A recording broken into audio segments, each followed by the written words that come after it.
let's dive on into today's talk, which are 5 ways to enhance your sleep after menopause.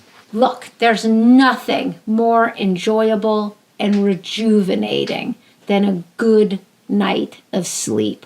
But sleep is a really complex thing. It's very complicated. It includes many interacting areas of the human brain. The hypothalamus, the suprachiasmatic nucleus, the brainstem, the pineal gland, the basal forebrain, midbrain, the amygdala, like all these parts of your brain you may have never even heard about, have to really interact precisely to get that good night's sleep. And it's amazing that in general they do all sync together so that sleep is a smooth and healing process. Now, sleep consists of 4 cycles of 4 different stages. Now, the first stage we just go to bed in. So stages 2, 3, and 4, these repeat throughout the night in like 90-minute cycles. Now, we really need sleep. The benefits are enormous throughout all of the stages.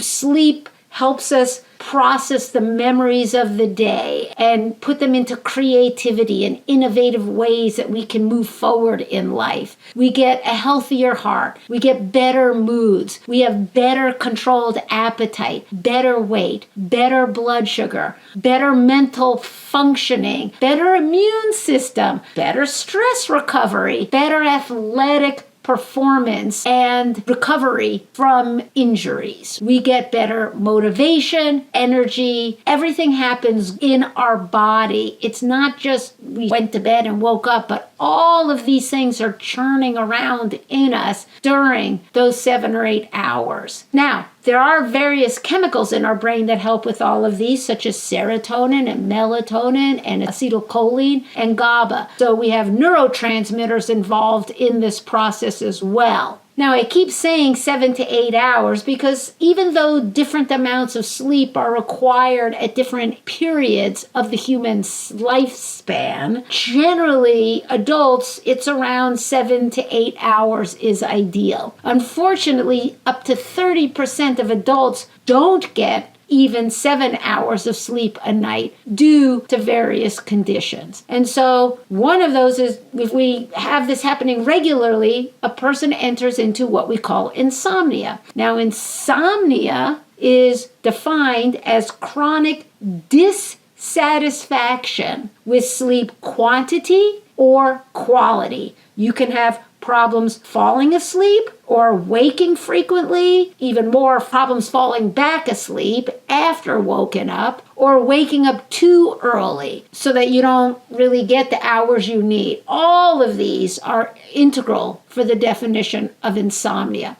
And insomnia is the most common sleep disorder in menopausal women, and postmenopausal women are the main population suffering from insomnia. At least 1/3 of adults each year report at least 2 weeks of insomnia. And that can also be related to various things going on in one's life. But in the postmenopausal women, 35 to 60% of women experience insomnia. So what are just some things we all well known that are causing insomnia? Well, a person feeling anxious or depressed, a person in chronic pain, getting into caffeine or nicotine or other stimulants or alcohol, which I think is pretty well known, prevents us from entering that deep, rapid eye movement REM sleep where we do the most processing in our brain. Also, if you just have excess cortisol, which is a stress hormone, and that interferes with the production of melatonin, our sleep hormone, at night. Also, poor sleep habits, which is not having a dedicated time you sleep and a dedicated time you wake, but going to bed here, then here, then here, then here, and waking here and here and there. If the body really needs a regular cycle with sleep, traveling and then getting into, different time zones, inconsistent work schedule, also working. Sometimes you have graveyard shifts, sometimes you have day shifts, so weird work schedules, past trauma, and, for example, hormonal changes, which is a big thing with our postmenopausal women. So, how can we get postmenopausal women to regain good sleep? Well, the first, which is related to everybody, is having good sleep hygiene. Well, this means in general, we need to turn off the lights in our home by about 8 p.m. Now, leave lamps on so you don't want to walk into a wall, for example, but we need a dark environment for our brain to make melatonin, our sleep hormone. And if all the lights in your house are on throughout the evening, the night, it's going to be very hard to get that hormonal signaling that you're tired and you need to go to bed. So we've got to turn the lights off, but for a couple of lamps. And if you have a lamp that you sit at with a green light bulb in it, and you could get green light bulbs all over Amazon, that's a very soothing, calming atmosphere for the brain, right? Ensure the bedroom is dark and quiet and should be used just for intimacy, maybe reading and sleep. We shouldn't use TVs or phones or anything like that in the bedroom. The bedroom should be at your best temperature. I know everybody says a cool bedroom. I don't like sleeping in the cold at all. Zero. At all. So I don't listen to everybody saying you should have a cool bedroom. I won't sleep well in a cool bedroom. So make it your temperature, whether you want it a little warmer, a little cooler, but just have the temperature be the way you need it. Get off screens. I say at least 45 minutes, but even an hour or two, anything to get off screens. Get rid of that blue light that is very enlivening to the brain function. So that stimulates the brain. If you absolutely have to be on a screen, then get amber glasses, which can help block that blue light. Have the same bedtime, the same waking time in the morning. Get up after 7 hours. Oh, you need to sleep longer? Don't. Get up after 7 hours. Don't sleep in. Also, go outside in the morning as soon as the sun rises for like 15 minutes. That early sun exposure actually rewires the brain to have normal bedtime. And a normal bedtime is before midnight. So sleep before midnight is better than sleep after midnight. Obviously, at the night, don't watch violent TV shows or news before bed and have all these negative things in your head and then lie down and think, why can't I fall asleep? Don't eat or drink for 2 to 3 hours before bed. Now,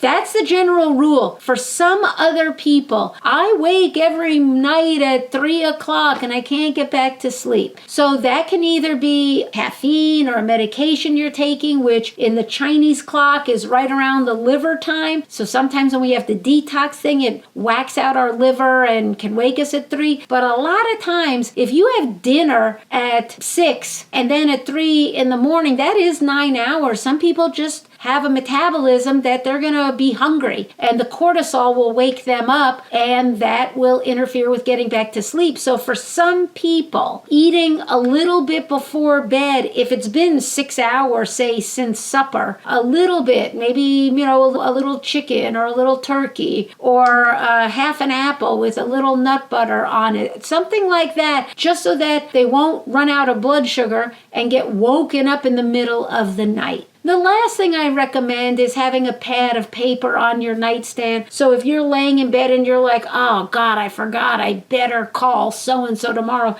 you could just write it down. Call so-and-so. Then you don't have to think about it anymore. It's there.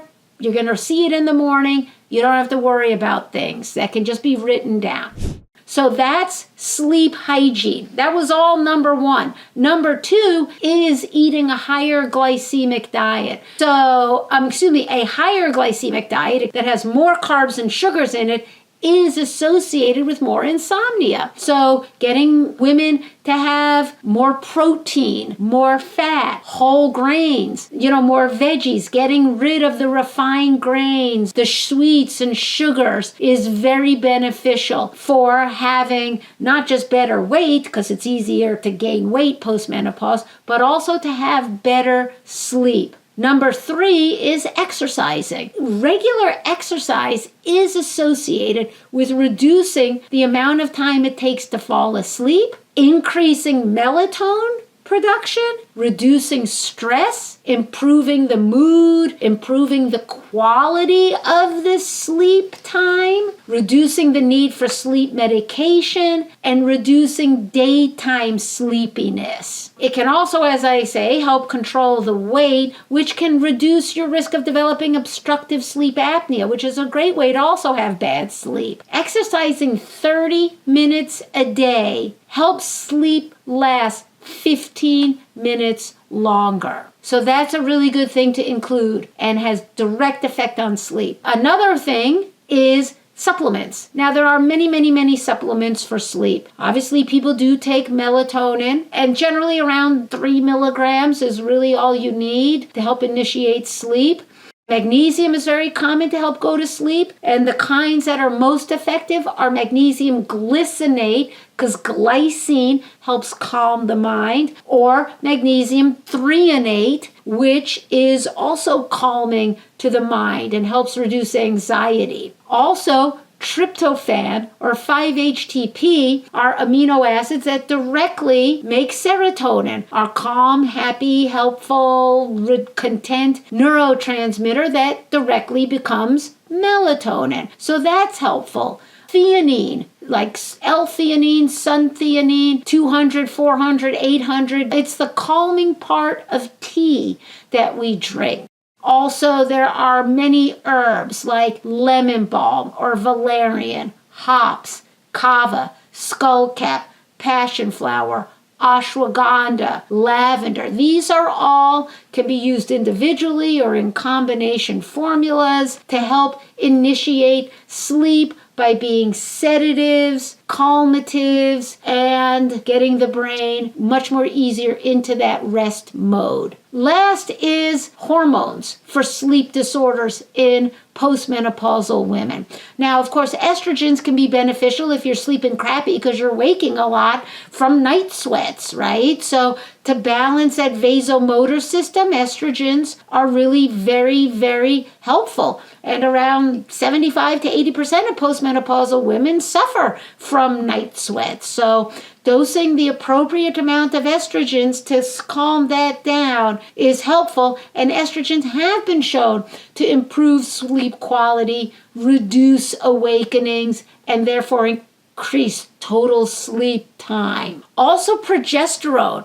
Progesterone is the most effective hormone for postmenopausal women outside of having night sweats and estrogens, but progesterone is considered a hypnotic and a sedative, and it's also low in postmenopausal women. Now, we need to take this type of progesterone orally because oral estrogen is metabolized in the liver and forms what we call allopregnanolone. And allopregnanolone works actually on GABA receptors, actually more effectively than the drugs, the benzodiazepams like Valium, for example. It reduces sleep onset, enhances the ability to stay asleep, and stabilizes a woman's moods. Typical dosing is 50 to 200 milligrams. You can get your insurance to cover this at Walgreens or CVS, but we can also compound it. We'll probably have to pay out of pocket there. So insomnia is a serious concern in the postmenopausal woman and needs to be addressed. Working in this comprehensive way can be safe and effective in helping women regularly sleep well.